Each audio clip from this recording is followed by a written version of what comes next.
Димон 2 раза думал, что он сошел по дороге. Так, струшил.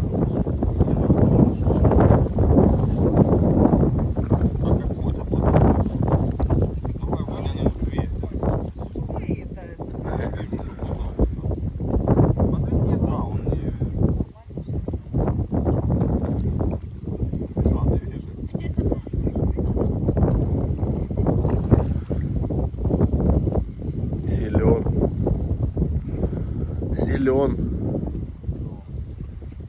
А Димон не услышал пейджер, короче, он пошел этого чистить. А я говорю, Димон, пейджер.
Торпеда, да?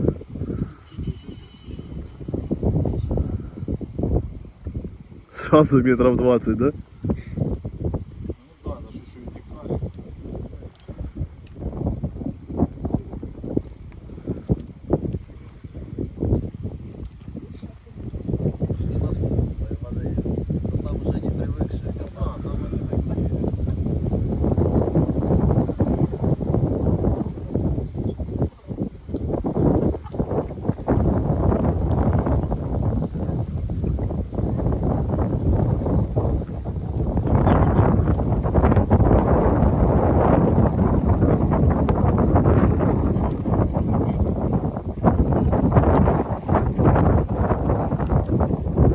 Красиво.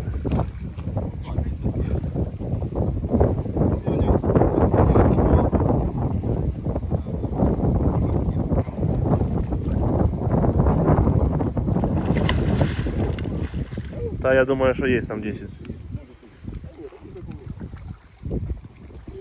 Нету 10? Не факт. А теперь подожди, папа.